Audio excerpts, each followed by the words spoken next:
El Perú fue uno de los focos de civilización más importantes de la humanidad. Las evidencias culturales se remontan a más de 14.000 años de antigüedad y las encontramos en forma de sitios arqueológicos a lo largo de nuestro territorio. El complejo arqueológico El Brujo se complace en presentar el ciclo de charlas El Antiguo Perú, la mirada de los especialistas, un espacio enfocado en dar a conocer diversos temas de arqueología, museología y gestión cultural. Para ello, hemos convocado a destacados especialistas en dichas materias, para conocer de primera mano nuestro pasado y su estrecho vínculo con el presente. Acompáñenos en esta nueva aventura.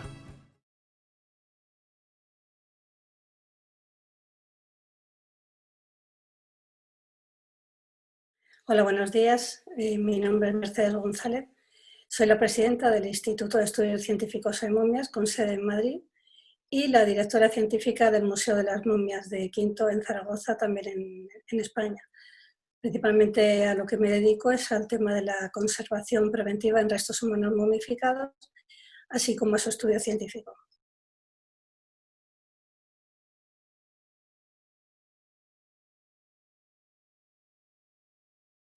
Bueno, yo creo que la práctica de la momificación como tal nos la da la propia naturaleza, conservando los cuerpos sin que exista ninguna intervención por parte del hombre. Si nos remontamos en el tiempo, bueno, pues tenemos dos ejemplos bastante claros. Uno de ellos está en Chile, con las momias Chinchorro, y en otro, por ejemplo, bueno, pues podemos hablar de Egipto. Todo comenzó en los tiempos más antiguos, y a partir de ese momento, bueno, me imagino que se fueron viendo cómo los cuerpos se iban conservando, que los encontraban de forma accidental, fue cuando fueron cambiando las técnicas de momificación para pasar de la momificación natural a la intencional.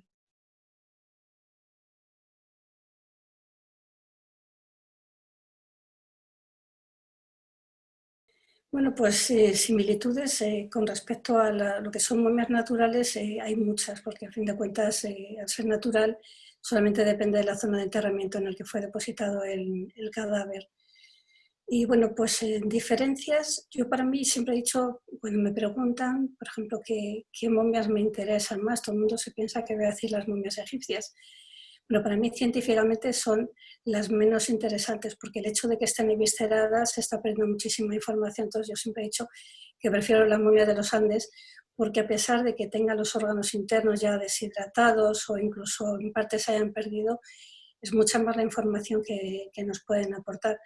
Por ejemplo, con la momia de Cao, que tuve la suerte de verla en directo hace poco, bueno, pues creo que ha aportado información sobre la posible causa de la muerte, que hablan de una eclampsia y eso, no sé, yo ahí tengo ciertas dudas, porque creo que habría que estudiar con más detenimiento las radiografías y sobre todo el hecho de, a nivel sociocultural, nos aporta esa momia, que fuese una mujer tan importante en su cultura. Bueno, pues yo creo que hay que seguir estudiándola, porque ya lo dije cuando estuve ahí en el Museo de Cao, que la momia de la señora de Cao tiene mucha información dentro que está esperando a ser contada. Solamente pues ¿no? Hay que ponerse manos a la obra a ver si acabamos ya con esta cuarentena que estamos todos viviendo y nos puede dar más información. Pero, por ejemplo, yo cuando estuve viéndola, esto simplemente es un ejemplo, eh, yo no estoy de acuerdo en lo de que estuviera incluso embarazada. ¿Eh? Dicen que murió, la eclampsia es una enfermedad, bueno, que sucede, lo que da, vamos a ver si me explico para que todo el mundo lo entienda. En el momento del parto, normalmente las mujeres cuando estamos embarazadas pues tenemos siempre una hipertensión gestacional que después del parto se desaparece. Pero por lo visto dicen que a la momia de la señora de Cao tuvo una fuerte subida en la presión arterial que le provocó unas convulsiones y bueno, la eclampsia no solamente da convulsiones, sino que afecta también al sistema respiratorio que puede asfixiar y eso. Entonces, al ver la momia, bueno, pues se han basado en la posición de los brazos. Yo creo que simplemente, como están desarticulados los brazos, están colocados de una forma que no era la que ella podía tener. Y el hecho de que tuviese una serie de repliegues bastante evidentes en la zona del abdomen, pues también dio que pensar que podía estar embarazada. Pero es que esos repliegues los tiene en la zona de los hombros, en el pecho no tiene ningunos repliegues, también los tiene en la zona de la parte inferior del abdomen y sobre todo en los muslos.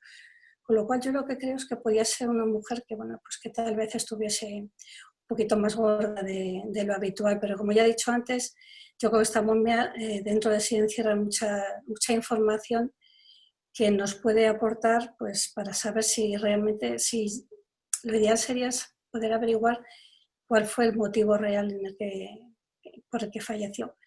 Pero bueno, también mucha información sobre la alimentación que siguió, qué otras enfermedades pudo tener. Y bueno, pues es simplemente cuestión de tiempo.